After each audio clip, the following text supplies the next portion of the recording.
예수님께서 십자가를 지시기 위해서 예루살렘 성에 입성하신 그날을 우리가 기리는 종려주일을 우리가 보내고 있습니다. 종려주일을 맞이하여서 성찬식이 있는데요, 이 성찬의 의미에 대해서 이 시간에 말씀을 통해 생각해 보는 시간을 갖도록 하겠습니다.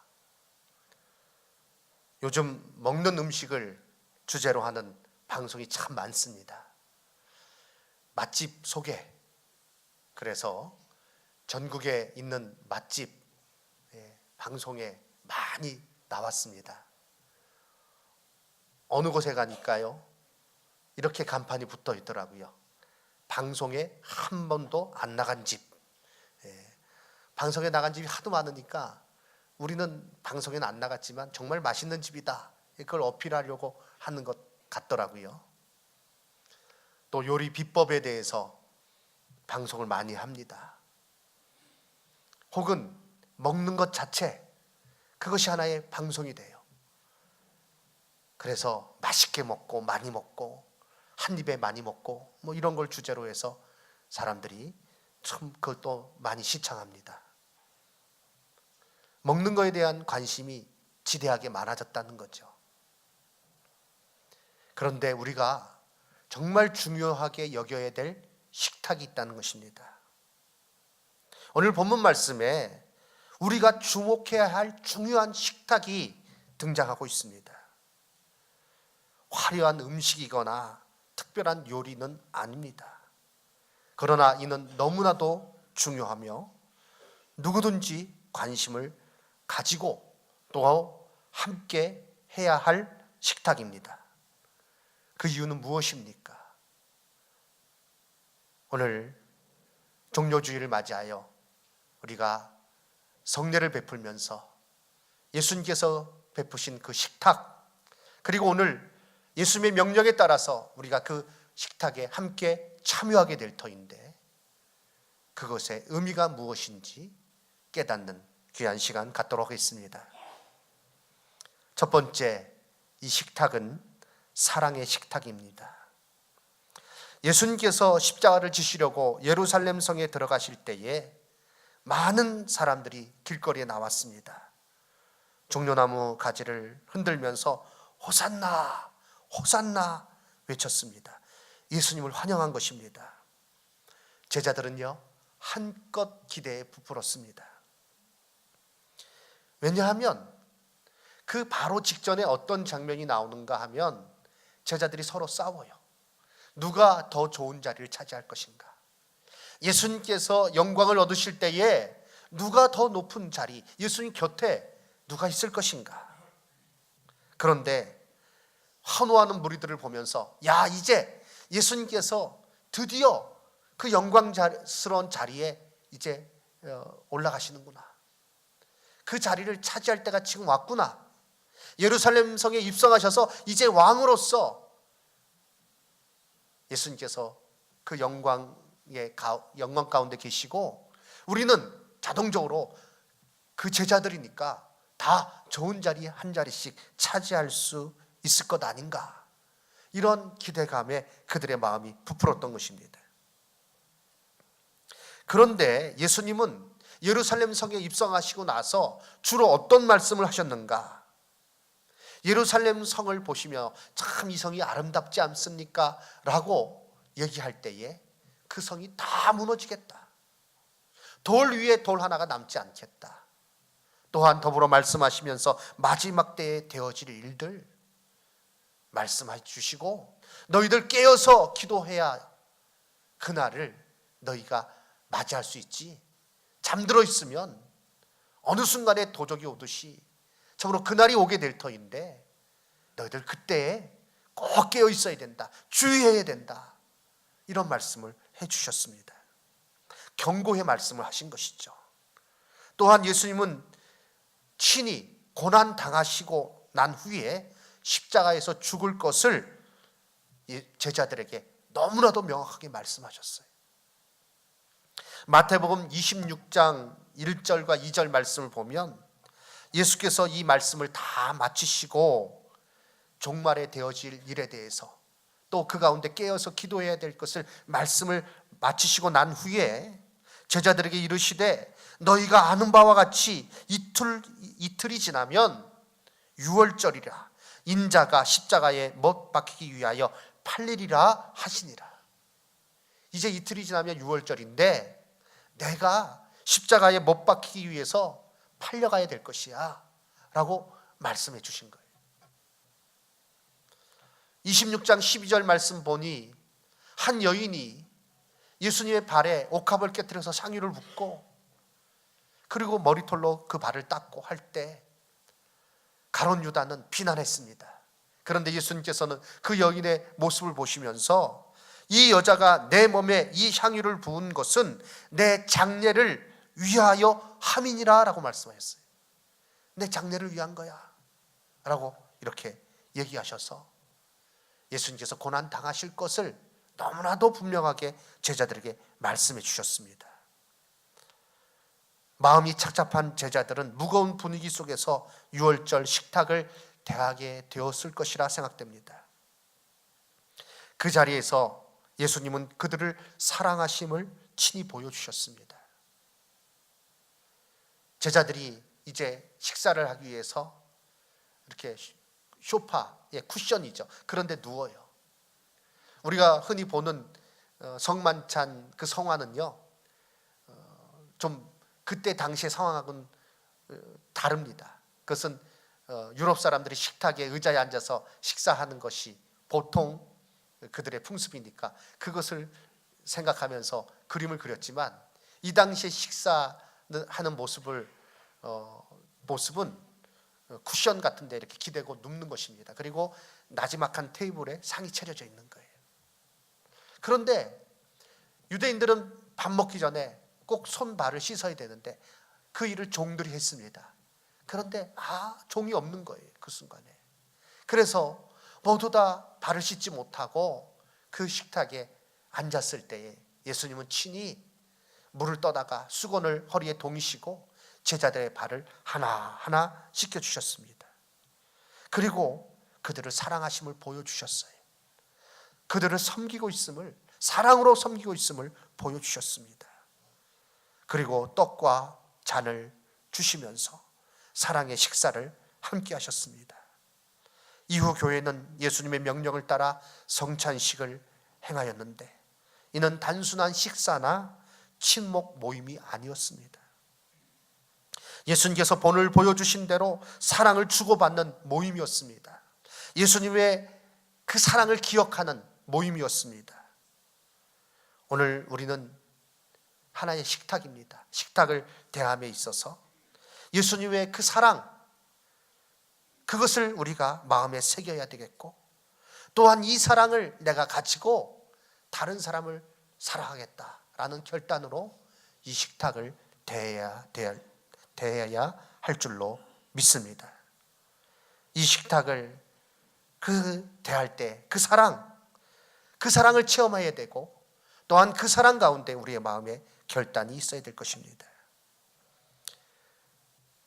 두 번째, 이 식탁이 중요한 이유는 바로 생명의 식탁이기 때문에 그렇습니다. 그러나 예수님에게서는 이것은 희생의 식탁입니다.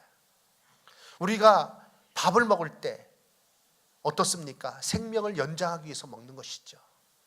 그러나 예수님께서 베푸신 그 당시의 그 식탁은, 그리고 오늘 그것을 기념하는 이 식탁은 단순히 먹고 배부르기 위함이 아닙니다.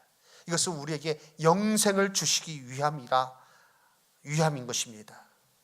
예수님은 제자들에게 떡을 떼어 주시며 받아서 이것을 먹으라, 이것은 내 몸이니라 라고 말씀하셨고요. 잔을 주시면서 이것은 죄 사함을 얻게 하려고 많은 사람을 위하여 흘리는 바 나의 피, 곧 언약의 피니라 라고 말씀하셨습니다.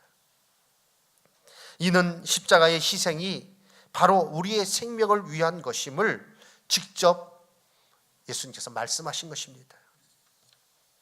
하나님은 우리를 사랑하시기에 독생자 예수 그리스도를 이 땅에 보내시고 십자가에서 죄값을 치르게 하시고 예수님은 순종하는 가운데 십자가에서 그 모든 일을 이루시고 우리에게 영생을 주셨습니다. 로마서 5장 8절 말씀에 이것을 너무나도 정확하게 가르쳐주고 있습니다. 우리가 아직 죄인 되었을 때에 그리스도께서 우리를 위하여 죽으심으로 하나님께서 우리에 대한 자기의 사랑을 확증하셨느니라. 우리가 영원한 생명을 얻게 된 것은 오직 이 희생으로 말미암은 것입니다. 누구든 영생을 얻으려면 예수 그리스도의 이 식탁에 참여하는 자가 되어야 됩니다. 그 살과 피에 참여하는 자가 되어야 됩니다. 요한복음 6장 53절 이하 말씀에서 예수님께서는요, 내가 진실로 진실로 너희에게 이르노니 인자의 살을 먹지 아니하고 인자의 피를 마시지 아니하면 너희 속에 생명이 없느니라. 내 살을 먹고 내 피를 마시는 자는 영생을 가졌고 마지막 날에 내가 그를 다시 살리리니 라고 말씀하고 있습니다. 그러므로 예수님께서 베푸신 그 식탁, 또한 오늘 그것을 기념하는 이 식탁은 바로 생명의 식탁인 것입니다. 예수님에게는 희생의 것이지만 희생의 것이요, 그러나 우리에게는 생명의 식탁이 되었습니다. 우리는 지금 이 순간 이 식탁에 참여하면서 이를 꼭 기억해야 될 줄로 압니다. 나에게 예수 그리스도로 말미암은 영원한 생명이 있음을 깨닫고 감사하시고 그 생명에 대한 확신을 가지고 살아가시는 여기 계신 모든 성도님들 되시기를 주님의 이름으로 축원합니다. 예수님을 영접하셔서 곧 이것은 요한복음의 표현으로 의하면 무엇입니까? 예수 그리스도의 살과 피에 참여하심으로 그 영원한 양식이 되고 영원한 음료가 되는 예수님으로 인하여서 영생을 누리시고 그 안에서 복을 누리시는 영생의 기쁨으로 영생의 소망으로 이 땅을 살아가시는 여기 계신 모든 성도님들 되시기를 주님의 이름으로 축원합니다. 세 번째, 이 식탁이 중요한 이유는 교제의 식탁이기 때문에 그렇습니다. 한 식탁에 앉아 떡을 먹으며 잔을 마시는 것은 교제입니다. 바울 사도는 고린도전서 10장 16절 이하에서 우리가 축복하는 바 축복의 잔은 그리스도의 피에 참여함이 아니며 우리가 떼는 떡은 그리스도의 몸에 참여함이 아니냐. 떡이 하나요 많은 우리가 한 몸이니 이는 우리가 다 한 떡에 참여함이라 라고 말씀하고 있습니다. 저를 따라서 읽어주시기 바랍니다. 떡이 하나요 많은 우리가 한 몸이니 아멘. 한 떡에서 우리가 같이 그것을 나누어서 그리스도로 말미암아 한 몸이 되었다는 것입니다. 이는 우리가 다 한 떡에 참여함이라. 여기서 참여한다는 말은 서로 관계가 형성되어 교제한다는 뜻입니다. 우리 각자 다르죠. 남자, 여자, 성별로 다르고요. 또 각자 이름, 성씨도 다 다릅니다. 성격도 다 다릅니다. 그리고 고향도 다릅니다. 여기 제천 지역이 고향이신 분이 있는가 하면 저 남쪽 지방에 고향이 계신 분도 있으시고 또 북에서 이렇게 거기서 태어나셔서 내려오신 분도 계시고 다 다릅니다. 그러나 우리는 그리스도의 몸, 그리스도의 그 살, 그리고 그 피에 참여함으로 그리스도 안에서 한 몸이 되었습니다. 그래서 우리는 다 한 가지의 목적을 가지고 살아가게 되었어요. 무엇입니까? 하나님의 영광을 위한 삶이 되었다는 거죠. 한 몸으로, 한 마음으로 예배드리게 되었습니다. 그리스도 안에서 한 몸이 된 것입니다. 성찬의 식탁을 대하며 우리는 예수님의 살과 피에 참여함으로 그 몸에 속한 한 지체가 된 것을 기억해야 됩니다. 내 옆에 계신 분과 떼려야 뗄 수 없는 사이가 된 것을 꼭 기억하시기 바랍니다.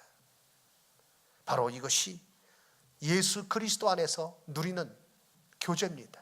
예수님과 우리가 사귀는 자가 되므로 예수님의 그 살과 피에 참여함으로 예수님 안에 우리가 거하게 되고, 그로 말미암아 내 주변의 사람들과도 누군가 떼어놓으려고 해도 절대 떨어질 수 없는 그리스도 안에서 한 몸이 되는 줄 믿습니다. 우리 옆에 분에게 이렇게 서로 말씀하시기 바랍니다. 당신과 나는, 손을 한번 잡으세요. 당신과 나는 떼려야 뗄 수 없는 사이입니다. 아멘. 왜요? 그리스도 안에서 한 몸이 되었기 때문에 그렇죠. 제가 설교 원고를 작성하면서 뗄래야 뗄 수 없는 이렇게 치니까 오타 표시가 나요. 그래가지고 야, 이게 문법이 뭔가 잘못되었나? 그래서 찾아봤습니다. 그랬더니 바른 문법은요, 뗄래야 뗄 수 없는 사이다가 아니라 떼려야 뗄 수 없는 사이다. 그게 바른 그 표현, 문법적으로 바른 것이다 이렇게 나오더라고요. 그래서 누가 떼어놓으려고 해도 절대 떨어질 수 없는 사이라는 것입니다. 옆에 분은 누구라고요? 한 몸이에요. 그래서 옆에 분이 좀 상처가 있고 또 여러 좀 부족한 것이 있어도 우리 어떻습니까? 여기 이렇게 팔목이 부러졌으면요 어떡하죠? 잘라냅니까? 귀찮아. 그리고 탁 잘라내는 사람은 없습니다. 손가락 다쳤어요.